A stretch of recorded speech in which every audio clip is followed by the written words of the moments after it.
Welcome to Daily Book Insight. Today, we are tackling a massive problem, one that most of us are dealing with every single day, but might not even have a name for: the hidden addictions of modern life.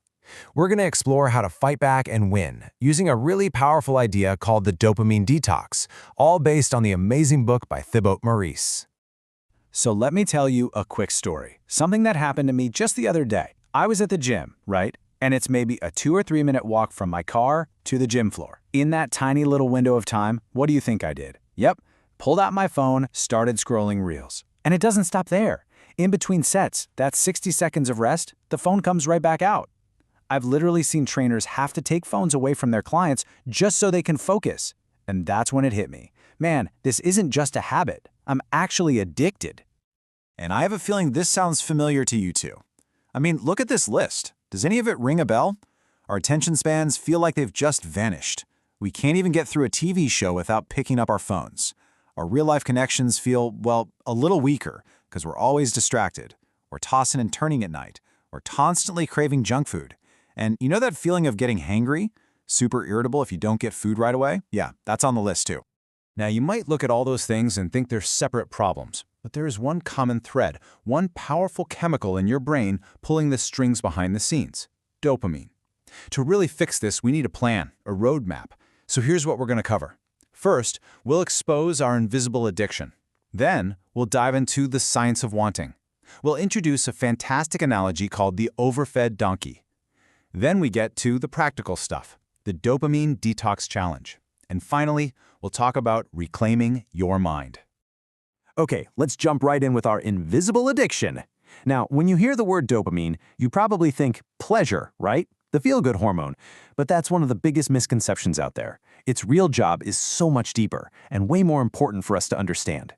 See, dopamine isn't really the molecule of pleasure, it's the molecule of motivation. It's the chemical that creates that wanting, that desire, that itch that makes you get up and do something. It's what makes you seek out a reward. It's the engine that drives you forward. And once you get that, you hold the key to understanding how modern addiction really works. To really get how this engine works, we actually need to go back in time. The whole science of wanting really started over 100 years ago with some pretty clever experiments on animal behavior. It all began way back in 1898 with a psychologist named Edward Thorndike. He puts a hungry cat in a puzzle box, and there's a tasty fish waiting just outside. The cat flails around, and then, oops, it accidentally hits a lever, and the door pops open. After a few tries, the cat makes the connection. Hit the lever, get the fish. And it gets faster and faster each time. This super simple experiment proved something huge. A behavior that's followed by a reward, it's going to be repeated. So, fast forward a few decades, and another psychologist, B.F. Skinner, takes this idea and just runs with it, using rats. In his first experiment, a hungry rat presses a lever, it gets food. Simple. Positive reinforcement. It only does it when it's hungry.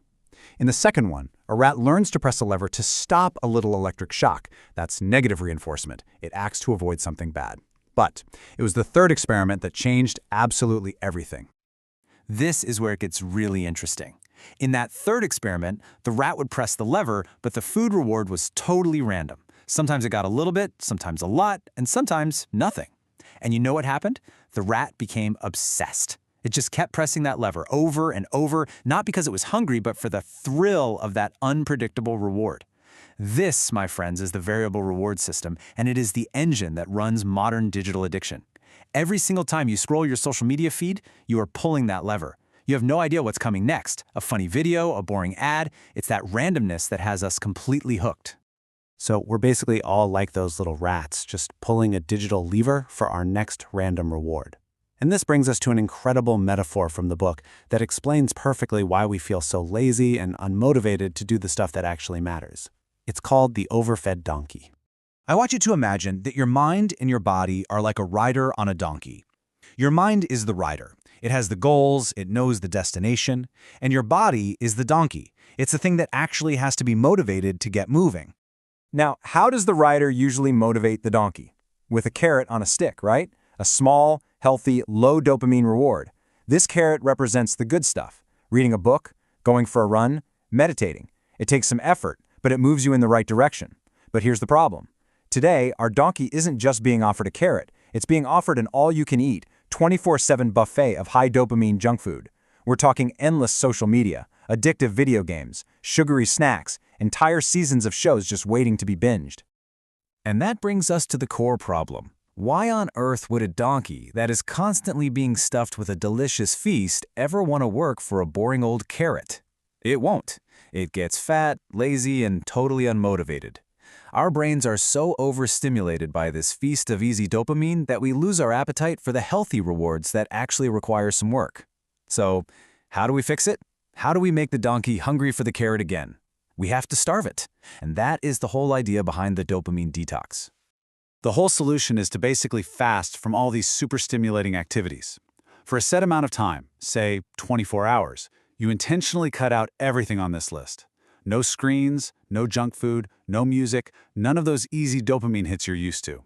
The whole point is to give your dopamine receptors a break, to let them reset so your brain can actually become sensitive to natural, healthy rewards again. And yeah, that avoid list looks pretty terrifying, I get it. But look at the alternative. Look at what you get to embrace. It's beautifully simple. You drink water. You go for a walk, but without headphones. You just sit in silence. You write. You think. You actually allow yourself to be bored for a minute.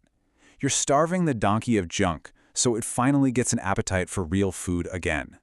And look, you don't have to jump into a full 24-hour fast on day one. You could try just cutting out one thing, like social media for a while, or even start with just a few hours. The goal is just to start. And this brings us to maybe the most important, and honestly, the scariest part of this whole process. Let's be real. We use all these distractions for a reason, right? We use them to escape, to avoid feeling bored or lonely or anxious. So when you finally take away the phone and the TV and the junk food, what's left? It's just you and your thoughts. And sometimes that can be a really uncomfortable place to be. This is where the real work and the real magic happens. When you detox, some of those tough feelings you've been burying can start to come up. And that's why an activity like journaling is so incredibly powerful. I mean, look at Jennifer Aniston. She started journaling when she was 13 years old and says it's what gave her the strength to face her demons head-on instead of just running away from them. Journaling gives you a way to meet those feelings, to understand them, and to work through them. But if you can push through that initial discomfort, the reward on the other side is just incredible. Someone who documented their own 24-hour detox reported these results, and they are amazing. An incredibly calm, focused mind, something that's almost impossible to find in our crazy world. Stable energy all day long with no crashes. A deep sense of self-awareness and clarity about what they really wanted. And maybe the biggest one, the shocking realization of how much time we normally just waste. Suddenly, the productive stuff, the carrots, started to feel interesting and engaging again. And that is the ultimate goal here. A dopamine detox isn't about living a boring life forever. Not at all. It's a reset button. It's about recalibrating your brain so you can find real joy and motivation in the things that build a great life, not just the cheap, easy highs. It's about making the carrot taste absolutely delicious again. So I want to leave you with this question. If you stopped feeding your mind that feast of distractions for just one day, what meaningful goals would you finally be hungry enough to chase? Because taking control of your dopamine isn't just about focus. It's about taking control of the entire direction of your life. To upgrade your life and continue getting insights like these, please like this video, subscribe to the channel, and share it with your family and friends who want to upgrade their life.